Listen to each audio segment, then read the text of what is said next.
Eek, you pervert. Stay away from me. Get out of here. I found a beautiful woman lost in the snowy mountains and hurried her to a lodge to take care of her. When she woke up, instead of gratitude, she called me a pervert, which was not at all pleasing. But later, when that beautiful model talked about the rescue incident on TV, it led to an unbelievable turn of events. My name is John Smith, 29 years old. Mountaineering and weight training are my hobbies. On weekends, I go to the mountains. I use my paid leave to go to the mountains.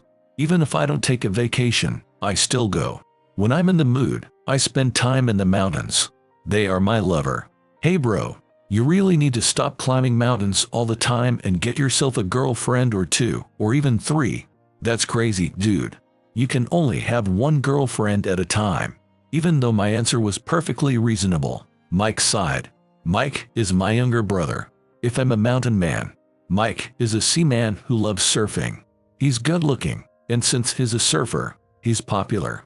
If he wanted to, Mike could probably get 5 girlfriends. Your heart belonged to the mountains.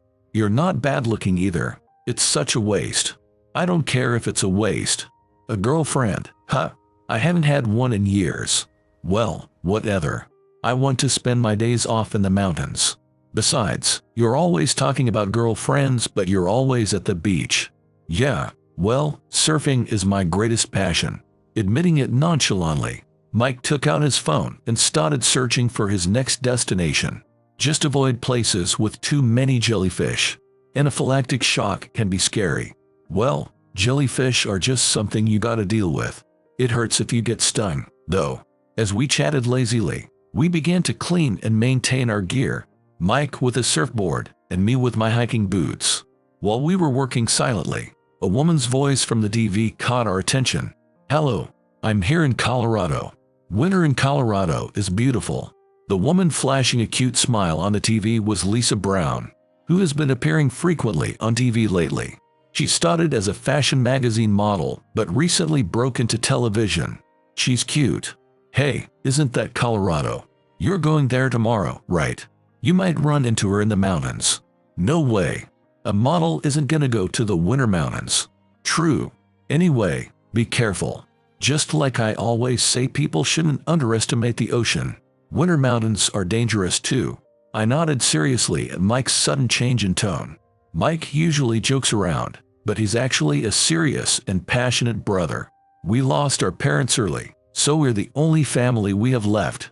We don't say it much, but we care a lot about each other. When I was still a beginner at mountaineering, I broke my leg slipping down a slope. It made Mike really worried, and he even cried. Are you kidding me? Seriously, be careful. I thought I was gonna end up all alone in this world. When Mike cried, I felt so bad that I ended up crying too. Ever since I made a full recovery, I haven't done anything reckless. During that time, he entrusted me with cooking duty for 2 months straight. I know. Trust me. I won't do anything reckless, and I'm not overestimating my abilities anymore. Mike stared at me for a while as if to gauge whether I was being truthful, but finally, he seemed to accept it and nodded. Well, as long as you understand. You get it. You have an early start tomorrow, right? I'll probably still be sleeping. Got it. All right, I'm gonna pack up and sleep after I finish the inspection. Yeah. Good night. I said good night to Mike and went to bed. While going over tomorrow's schedule in my head, I fell asleep before I knew it. When the alarm went off, I quickly turned it off so I wouldn't wake Mike and checked outside from my bed. It's clear here. I quickly checked the weather in Colorado on my phone and saw that it wasn't snowing yet, but it might start snowing around the time I'd be in the mountains. Well, I won't do anything reckless, and if it gets dangerous, I'll come down right away. When I finished getting ready and stepped out of the room, I found snacks on the table in the living room. As I got closer, I saw a note from Mike that said, "Make sure you eat." Thinking about what kind of expression he had while making them made me laugh. He is so inwardly thoughtful. It's so cute, I murmured to myself. I added thanks to the note, packed snacks in my backpack, and left the house to get into my car. All right, let's drive safely. I started driving towards Colorado, which was about an hour away. The traffic was smooth, and I arrived at the mountain lodge earlier than I expected. As I got out of the car and stretched, the crisp cold air felt refreshing. Feels great, I muttered to myself as I picked up my gear from the car. Of course, I had outerwear for snowy mountains, a high thermal hat that covered my ears, a helmet, climbing boots equipped with crampons to prevent slipping on snow and ice, and ice axe, a backpack with a change of clothes, and snacks to sustain energy. Winter mountain climbing demands quite a bit of gear. There are 3 types of snow mountain climbing: aiming for the summit like me, snowshoeing to enjoy the snowy scenery, and snow hiking. Snow hiking is for beginners, and if the weather is good, you can even see snow hares. There weren't too many people today, but I saw few who seemed to be equipped for snow hiking. After sending Mike a rough outline of my plan via SMS, I headed into the mountain. This was the promise Mike and I made after my injury. How could I come to pick you up if I don't even know where you are? If you don't mind becoming a nameless grave, Mike said in his usual stoic manner, making me think he was kind of endearing. Well, if I actually called him unassuming or endearing out loud, he probably wouldn't talk to me for a while. His quick reply of "got it" came, and I adjusted my backpack. The weather is good right now, but since it can change throughout the day, I want to make as much progress as possible. I always comply with the wilderness permit requirements at trailheads. There are climbers on overnight trips who don't secure a backcountry wilderness camping permit. It's your responsibility to respect the areas you visit, minimize your impacts, and know and obey all park regulations. In case of an emergency, this allows search teams to locate you more quickly, leading to a swift rescue. I never fail to submit my schedule for this reason. Well, let's get going. My heart raced as I looked at the white summit. The weather was great, the air was clear, and the sunlight was almost blinding. Walking carefully and mindlessly step by step without thinking about anything is the best, and that's why I can't quit mountaineering. Whenever I feel my concentration fading, I take a break, drink some water, and start walking again. Unlike most other extreme sports, mountaineering is uniquely suited to be a lifelong hobby rather than a one-time experience. In contrast, with mountaineering, every mountain is a new experience, not to mention the feeling of achievement from conquering each new mountain. Winter mountaineering is a more difficult, riskier, and much more rewarding activity. Most people choose to climb in the summer, so the routes are much less crowded in the winter. This can be especially desirable in the more popular summits. Another advantage is that you can choose to climb a mountain on which you can have a ski vacation for a complete winter holiday. While I was doing a final check of my gear, someone approached me with friendly manner and said, "Hey, you look quite experienced, aren't you?" It was Bob who called out to me. Bob is a mountaineer and mountain photographer whose skills I can't even begin to compare to. He climbs mountains not only in the US but also overseas and has a lot of experience. We started talking after running into each other on the mountain a few times. "It's you, Bob. Long time no see. I'm so glad to meet you here. So, you're back." "Yeah, it's been a while. I'm here on a sort of break. I just returned from a trip abroad 2 days ago." "You were abroad until 2 days ago, and now you're climbing this mountain. Your stamina is unbelievable, Bob," I said with a laugh, and Bob laughed too. Bob is probably around 40 years old, so while I'm younger, if I had just returned from a trip abroad, I'd definitely be fast asleep in bed right now. Well, I felt rested after sleeping for a day. I wanted to try the food and the lodge here, but it's so crowded. I guess more people have been posting about it on social media recently. Something must have gone viral, I think. Hey, you too. Thanks for always coming by. The usual for you guys. Sweating and smiling, the person who greeted us was the owner of this mountain lodge, Mr. Scott. When we asked him for a favor, he said, "Just wait a moment," and headed to the kitchen. "Looks busy, doesn't it?" "Yeah, really. It seems like he's lost some weight. He used to say his belly was a big problem." We laughed together, agreeing that might be the case. While we were talking to Bob about mountain conditions overseas, the food arrived.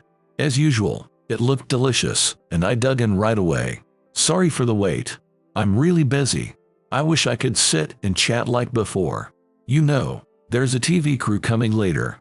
Some model named Lisa or something." I was surprised by his words. Could it be Lisa Brown? Who? Is she famous?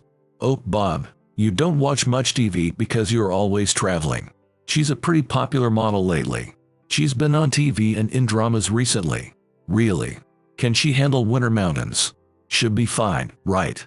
She'll have staff and guides and all. Well, yeah. I'm probably worrying too much. With that, the talk about Lisa Hilton ended, and we enjoyed the meal fully. After saying goodbye to Mr. Smith and leaving the mountain lodge, we parted ways because Bob had a different route. Take care, John. But I'm not worried since you never push yourself too hard. I'll contact you next time I'm back, and let's have a meal together. Sure, definitely. You too, Bob. See you. We waved goodbye to each other. Then, the next morning, I headed for the summit using a different route than the one I had taken the previous day. It was sunny until lunch, but about an hour after starting the climb, it began to snow gradually. After 2 hours, it turned into a heavy snowfall. Mountain weather can change quickly, and it's not uncommon for light snow to turn into a heavy storm. It's snowing pretty hard. Still a ways to go to the top. I stopped to check my watch. From here, it would take about an hour to an hour and a half to reach the summit. Considering the time to descend, reaching the summit seemed difficult. Though I felt a bit disappointed, I decided not to push myself and to head back down. Mike would get mad at me. I laughed softly, adjusted my backpack, and turned back. It was a good decision. The snow became intense, and visibility was quite poor. The mountains quickly turned dark, so I put on my headlamp from my pack to avoid losing my way and kept walking. I thought it would take about 2 more hours to get down when my ears caught a sound. A faint but definite beep sound. A whistle. I stopped and listened carefully. Another beep confirmed it, and I shouted out, "Where are you? Keep blowing. Keep blowing the whistle." In response, the whistle blew short, repeated bursts, and I started walking in the direction of the sound. Leaving the trail, I finally found the source of the whistle in the off-trail woods. Wearing bright pink ski wear, it appeared to be a woman. "Are you okay?" I called out, and the woman slowly collapsed to the side. Maybe she relaxed when she saw me. Carefully moving towards her, I saw her unconscious face. What? Lisa Brown. The unconscious woman was undoubtedly Lisa Brown, whom I had seen on TV. But there was no time to be surprised. Her face was pale, and her lips were bluish. If I didn't get help soon, she might suffer from hypothermia. I quickly pictured the map of this snowy mountain that I had climbed many times in my head. Even to call for help, I had to get her out of here. There should be an emergency shelter along trail course. Even if nearby meant about 30 minutes away. I've got no choice. Please work. I took out my cell phone and called Mike. He picked up surprisingly fast, and I felt relieved but also a bit guilty, because I knew this would definitely make him worry. "Hey, you went up the mountain." "Sorry, Mike. Don't get mad. There's been an emergency." "What? Did you get lost? Where are you now?" "Wait, I'll share my location." "Are you hurt?" "Don't move." Mike, stop. Calm down, not me. It's Lisa Brown. I just found her." "What? Lisa is lost, and you found her? What is this?" Well, of course, it's no wonder Mike is confused with all the information, but even though he has a spare mobile battery, he wants to conserve his phone's battery. I was a bit forceful, but I summed it up.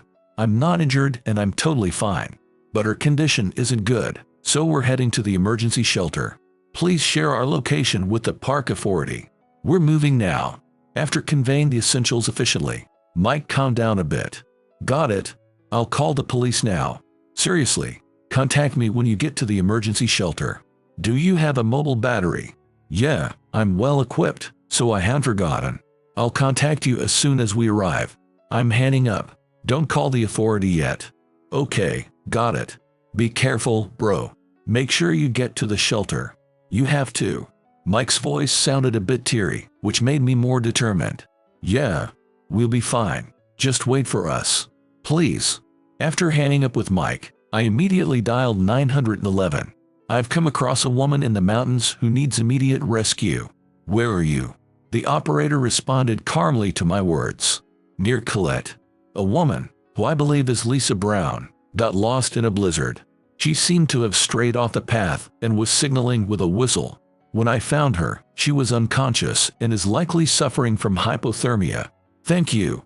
Actually, We already received a report regarding Ms. Lisa Brown. Could you please tell us your name? That's good to hear. My name is John Smith. I filed a permit.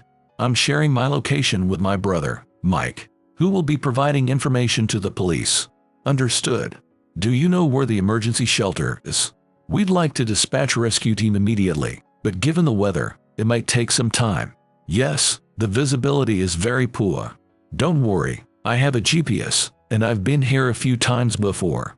Please send help as soon as the weather clears. Thank you. Please be careful. I will. Thank you.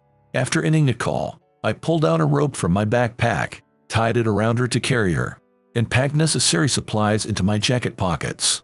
Due to the imbalance, I left my backpack behind.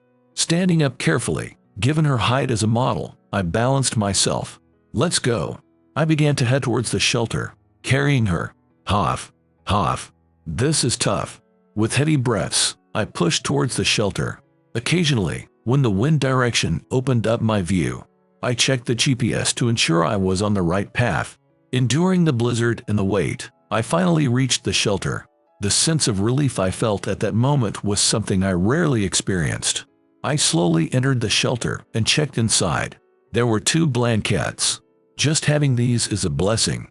I carefully laid her down on the open blankets and checked her condition. She was still unconscious, her lips pale. The most terrifying thing about getting lost in the snowy mountains is hypothermia.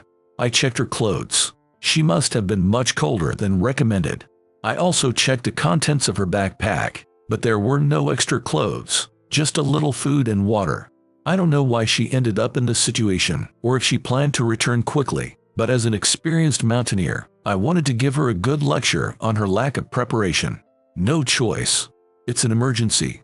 I kept my headlamp on and undressed her, leaving only her underwear, then wrapped her in a blanket and took out the spare clothes from my backpack to dress her. I put all the clothes on her and wrapped her in the blanket. My clothes were also quite wet from the weather, and I needed to change.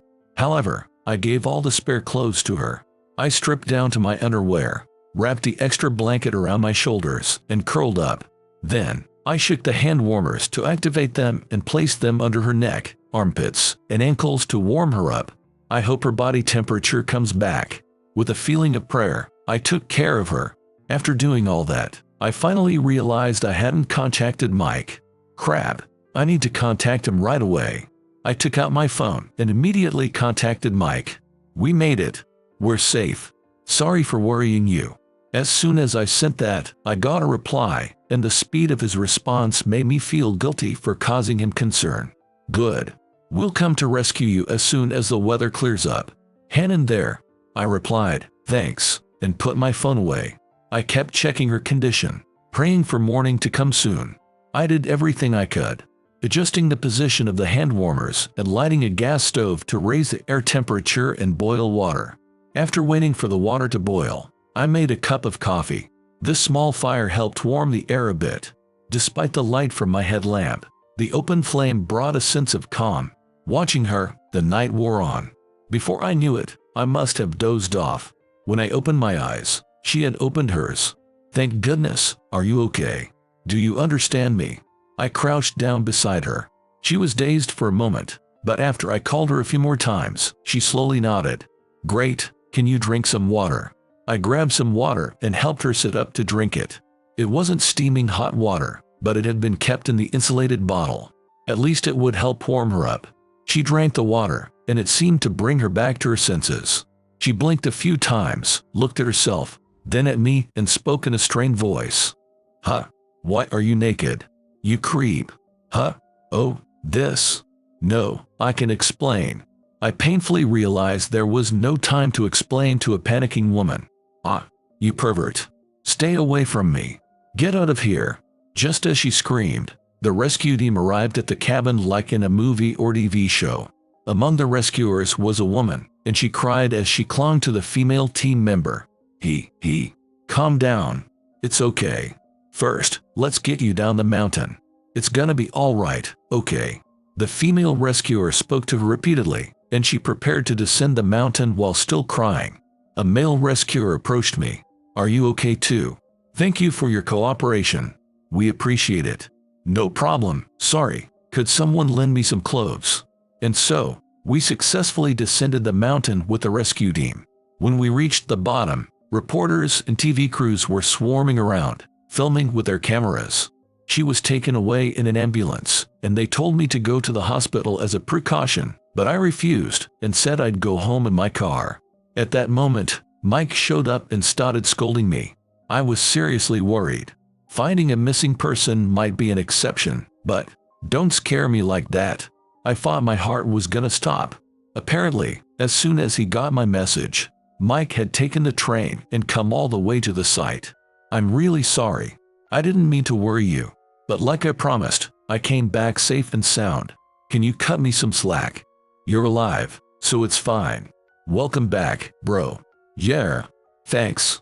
Alright, let's go home. Don't drive. I'll drive. So seriously, get some sleep. Giving in to his insistence, I sat in the passenger seat and sighed in relief. I'm really exhausted.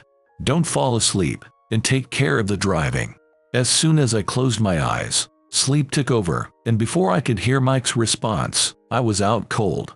Later, on TV, a talk show was covering the accident involving Lisa Brown.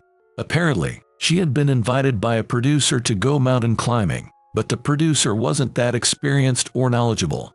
So, their gear was inadequate. They strayed from the designated path on a whim, and most of all, neither of them has any experience. All major no-nos in mountaineering. In the end, they got separated, and it resulted in the worst possible outcome of abandoning an amateur woman in the snowy mountains. That's insane. What a reckless guy. I can't believe how irresponsible that was. People like that should never go to the mountains again. As someone who loves the mountains, I can't forgive such behavior. While I was fuming, Mike asked me, "Hey, didn't you see that model naked? How was it?" He asked with a smirk, making me sigh. It was an emergency, so I didn't think anything of it. But what if she sues me? My distressed words made Mike burst into laughter. No way that's gonna happen. You saved her life. She should be grateful, not suing you. Then I told him about how she called me a pervert in the mountain hut and kept crying and pointing at me even after the rescue team arrived. That's ridiculous. Why would she call you a pervert when you saved her? Mike started to get annoyed. Despite his earlier laughter, I was grateful for Mike's support. If you wake up in the morning, wearing men's clothes, and there's a guy next to you in just his underwear wrapped in a blanket, you'd freak out too. I get it, but I just hope she understood that it was part of the rescue effort, and there were no ill intentions. But my hopes were dashed. When I woke up, I was in the shelter and wearing men's clothing, not mine. There was a guy in front of me who seemed to have saved me, but he was just in his underwear, wrapped in a blanket. But still, isn't that crazy? I screamed pervert at him when I woke up. I saw her saying that on TV. It's over. I'm definitely gonna get sued. Mike, how much money do we have saved up? I muttered softly, and Mike was furious. No way. What the hell is wrong with that woman? Hypothermia is no joke. It was a life-saving procedure. Watching TV, my spirit was crushed, while Mike was raging. I thought I had made an enemy of all Lisa Brown's fans. But in reality, the backlash was directed at Lisa Brown herself. What a way to talk after being helped. What is she thinking? No, she should be grateful to him, right? He carried her to the shelter and even gave her clothes. She was wrapped in a blanket because he gave her his own clothes, right? She was criticized for being ignorant or for not thanking the person who helped her. It was unexpected, but you don't have to go that far. She was just in a panic, and maybe no one told her that it was necessary. No, it's okay to be mad, right? He was involved. Yeah, but from a woman's perspective, it's scary, right? She's a model. As weird as it sounds, her body is like a commodity, right? When I expressed my concern for her, Mike was exasperated. Well, my brother, the same theory. As the commotion didn't settle down, I was worried about her mental state. Amid all this, I got a call from Bob. "Hey, John. It seems like a big deal. Are you okay?" "I'm fine. I'm not really being targeted or criticized that much. Really. Actually, Lisa Brown said she wants to meet and apologize to you. It seems she was admonished by those around her and reflected on her actions. She wants to apologize in person, And she even went out of her way to get a photo from the video where you were captured during the rescue and asked around, "Do you know this guy?" I was very surprised by the unexpected news. For her to go to such lengths. Really? What should I do? When I hesitated, Bob pondered as well but spoke in a cheerful voice. Why not meet her? She probably won't feel settled until she does, and publicly announcing a direct apology might help calm things down. That makes sense. All right, I'll meet her. How can I contact her? I got the phone number of her agency, so I'll give it to you. Can you give them a call? Of course. Sorry for making you play messenger. When I apologized, Bob laughed heartily. It's no big deal. When I talked to Lisa Brown, she seemed like a nice, ordinary girl, so I hope things go well. Grateful for Bob's broad-mindedness, I got her agency's phone number and called immediately. Things progressed quickly, and I was set to meet Lisa Brown 3 days later. When I told Mike about it after he got back from work, he insisted on coming along. I'm going too. There's something I want to say as your brother. No, that's scary. If you're gonna say something harsh, I'm not taking you. Got it? I'll just tag along. Mike is stubborn and never backs down once he decides something. I felt a bit uneasy that telling Mike might have been a mistake, but the two of us went to meet her anyway. Meeting her was at a private cafe prepared by her office. When I arrived a bit early, she and her manager were already seated. When I saw her for the first time in a while, she stood up with a nervous expression. The one who spoke to me was the woman sitting next to her. Are you John? I'm Lisa Brown's manager, Jennifer. Thank you for coming all the way. Jennifer offered a handshake and gestured for us to sit down. I'm glad to see you're doing well. It's been a tough time, and I was worried. Oh, this is my younger brother, Mike. He insisted on coming with me today. I'm sorry, but I'd like to have him join us. I'm Mike. Nice to meet you. I felt relieved seeing him in his professional demeanor.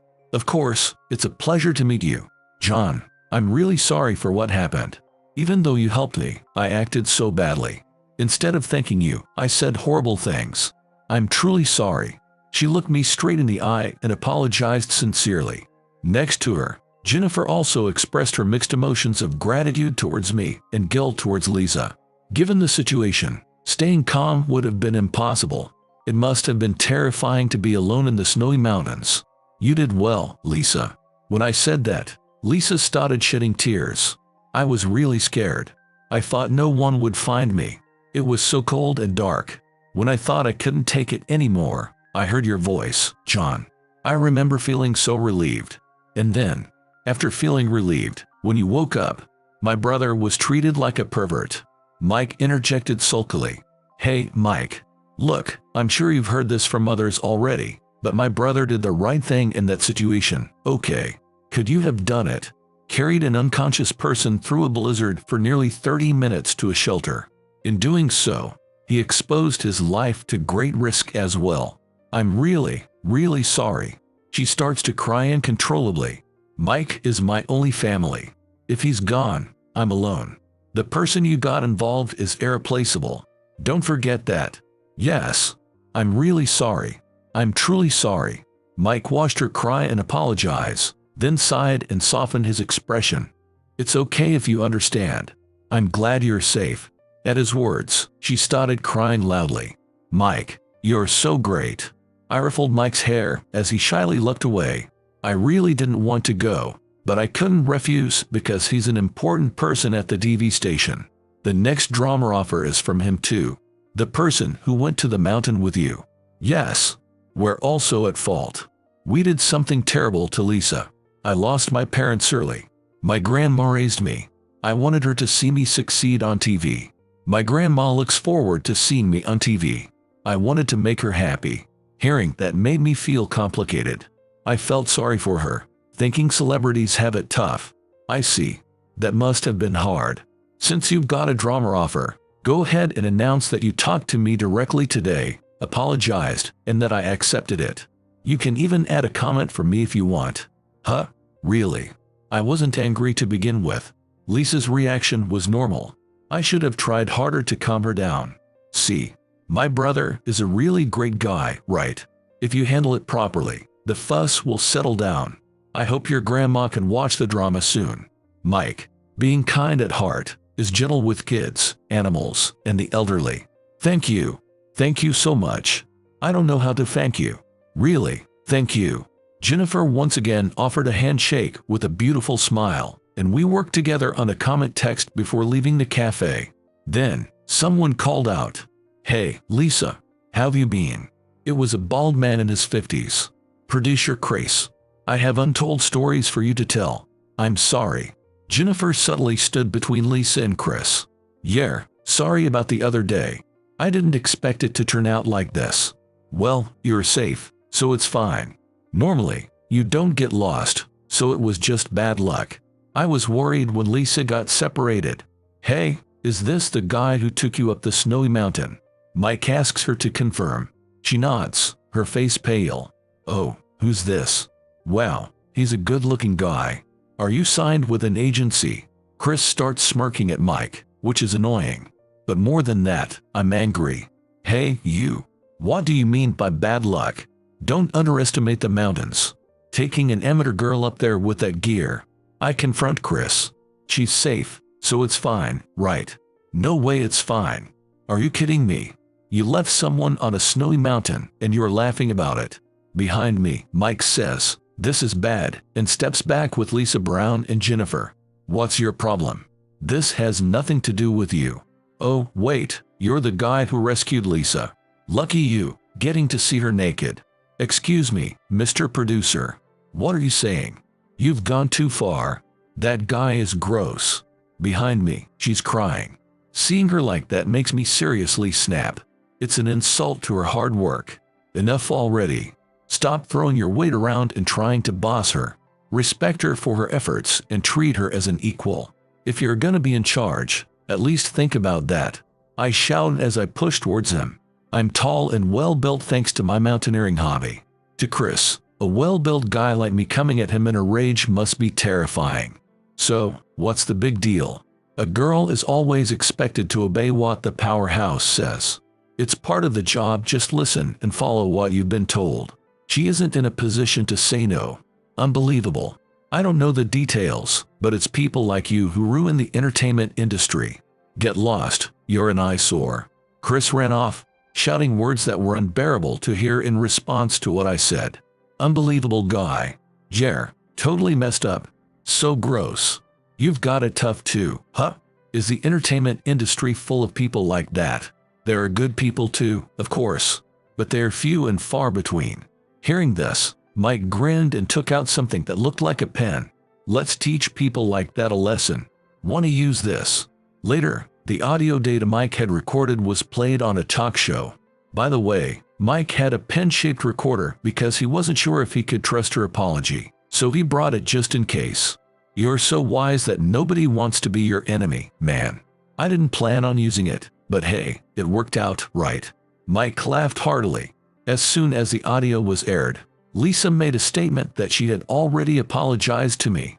I accepted her apology and harbored no anger towards her. Her issues started to settle, and instead, producers like Chris were highlighted as a bigger problem. Other actresses and models also spoke up about their experiences, and Chris was fired from the TV station. The TV station where Chris worked ended up issuing an apology, causing a big commotion. Thank you so much, John. Thanks to you, it's become a much better place to work. She called to thank me, and I was glad to hear it. Apparently, there were a few other arrogant people, but they seemed to have toned down quite a bit to avoid ending up like Chris. If it's all right, could you teach me trail hiking? I want to give it another try. Really? That sounds great. Let's go together after your drama shoot ends. She was chosen as a lead in a drama at another station and had busy days, but now she had something to look forward to. I reported this to Mike. She's really polite, isn't she? She didn't have to thank me anymore, but she even contacted me saying she wants to go trail hiking together. Though I think it's just to maintain her innocent image.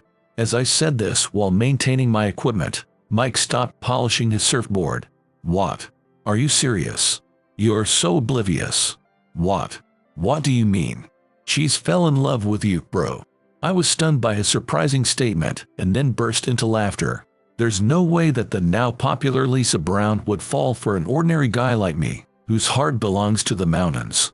But little did I know, after her drama shoot ended, she would really contact me, and we would go climbing together, and she would tell me that she fell for me.